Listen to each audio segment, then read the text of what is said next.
Jermaine Stewart, and we don't have to take our clothes off. I'm not sure how to do a link to welcoming you back after that, Dave. I'll just say I am fully clothed. Yeah, you can see. We will pop the video online at Manx Radio Facebooky.com sort of thing, and you'll be able to see that Dave is dressed decently in the studio for Manx Blind Welfare. Hello, Dave. Hello, thank you. Lovely to have you back. A bit breezy out today. Slightly drafty, but hey up. It's all good. It's all very, very good. Now, plenty to talk about, so let's get down to it. When it comes to Manx Blind Welfare, let's talk about one side of the charity that we don't talk about a lot, because we talk about maybe the help and support for people with eye conditions. Let's talk about the advice for people with eye conditions, or maybe even diagnosing what the eye conditions are. Really important, because when people do get diagnosed with an eye condition, they've got very little time to try and process it. It could be news that they certainly weren't expecting, or they didn't really know how to deal with. Also affects families in great ways as well. So it's having that bit more time to be able to sit down with people who are newly diagnosed and their families and try and explain a little bit about what might happen. We're not medical experts, but we've got a lot of experience in helping people. And not only that, I'd imagine that there's a certain amount of the fact that you're not a medical expert, but you're a human being. And when you get told this kind of news, you want someone there who kind of can at least understand or empathise with what you're going through. I've had many people say it's like a bereavement. If you're suddenly told that your sight is getting worse, and there might be things in your life you're not able to do anymore, that's really difficult to process. So it is being able to sit down and talk through the real things that are going to happen and how that might affect somebody, because the medical professionals have got a very limited time to deal with you. They've got lots of people to see in a day, and they don't have the time they would probably want to sit down with you with a cup of tea for an hour. So if we've moved on from that point where you've been able to offer the more sort of human support to give people the time, when it comes then to the services that you offer, so actually maybe if someone has got a sight issue and you say, actually, we can help you out with things, news is one big thing, I know.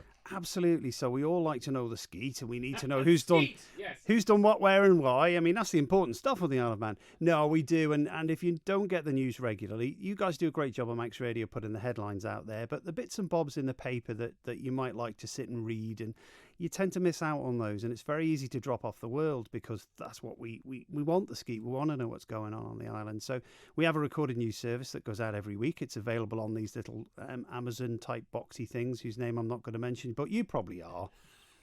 No. You keep with those Amazon boxy type things. I think that's a good marketing tool. There you go then. I'm not going to mention the name because they'll all be going nuts around the nation. You can get it on those devices. We've got little players that we can send out to people that are very straightforward and easy to use. It just means they can get some information from the local papers that just keeps them in the loop. The little Amazon boxy thing, taking it away from the joke for a moment, that's an example of some of the specialist sort of technology that is available.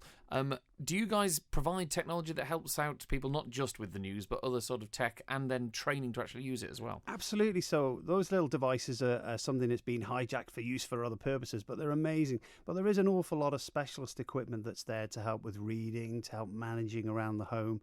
It is very specialist. It's things that people may not have come across because it's not something you see regularly advertised. As I say, they're specialist items. We've got a room full of bits and bobs and gadgets up there that we can take people through, find the right thing for them. It's not a complicated assessment. If it works, it's what you need. We have the training there as well to guide people and show them how to use these bits of technology. They don't have to be particularly complicated. It can be a little sticky bump, or it can be just something to help you with making a cup of tea in the kitchen. We've got all sorts of things there, and they're available. Now, I'm going to flip the coin here. You keep on saying we. I want to talk about the people behind Manx Blind Welfare, the people who volunteer, the people who help you out, the people who will be actually there for people with sight problems. If someone's listening thinking, this sounds like something I could help out with, I can get involved with, what's the sort of process? What sort of opportunities are there for volunteers? I mean, we rely so heavily on our volunteers. We've got a great staff team, but we can't be everywhere and do everything at once. So we've got a huge support from a lot of volunteers on the island. 200 plus on our books, but they might be people that may just get involved once or twice a year. There's no real time commitment on a weekly or monthly basis. It's whatever time people have got to spare. We've got loads of opportunities. We've got opportunities within our centre, so that might be in our audio library, might be recording our news service, could be helping with our regular lunch clubs that run at our centres through the week. We've also got our VIP store in Strand Street, which is our charity store. There are also opportunities there. If somebody's trying to get back into work, it's a fantastic way to build your skills again. It looks great on the CV and it helps people out. So get in touch with us. Again, it's not complicated. Get in touch and we'll see if we can help you out. And contact details coming at the end of this interview, as it were. Now, let's talk about the social side of things. In a moment, there's the one that always raises eyebrows. But first, let's talk about the lunch club. So our lunch club runs 3 times a week up at our centre. So we have vehicles that pick up, whatever. We collect our members from various areas of the island. We bring them into our centre.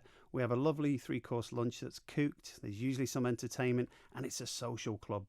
Our friends come along. They meet their friends. They're in an environment that's very relaxed because everybody's in the same boat, and it's just a great thing. And finally, shooting club. Now, every time we talk about this, people go, "What? What? How does this work?" Go on, that's my enlighten us. Yes, go on. So we run a shooting club for our visually impaired members, which again sounds absolutely crazy, but we use specially adapted rifles. They are real air rifles. They fire real pellets, and they would really hurt if you got hit in a sensitive area, but we don't do that. Safety first, everybody. Safety first. Yes. So basically, we use specially adapted rifles that use sound instead of vision to help you aim, and anybody can do this. Stood up, sat down, doesn't matter what level of sight they've got or not. It's an absolutely brilliant sport. It is a sport. We have medalists who've got national UK shooting medals from our island here, and it's a brilliant thing to do. Sounds crazy, but it's absolutely brilliant. Do you know what? You're almost whetting my appetite to have a go at that. Now, before I know you've got a bit of sort of housekeeping to do, AGMs and things like that. When is it? Okay, AGM's Wednesday this week, 3:30, up at our centre in Concord in Onken. If you're able to come along, please come along. We've got a very exciting change that's happening to Manx Blind Welfare, and our chairman will be announcing that on Wednesday. I'm sworn to secrecy. It's not the jacuzzi or the hammocks I've asked for, unfortunately.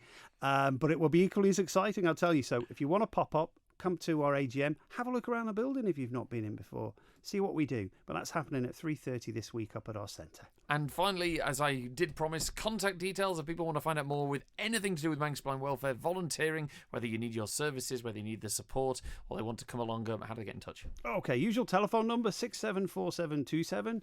You can get us on the interweb thingy with all the W's, mbws.org.im. Twitter, Facebook, probably other things I've never heard of as well. Or you can just come up and see us. Kettle's always on. Come and have a chat. Do you have biscuits as well? We've got a new coffee machine. It does all sorts of frappuccinos and wappadoodle-doodles and everything. Aren't you very sophisticated up there in Onken? I haven't found a button that does ordinary coffee yet, though, Alex. Dave, it's always great to see you. Take care. Cheers.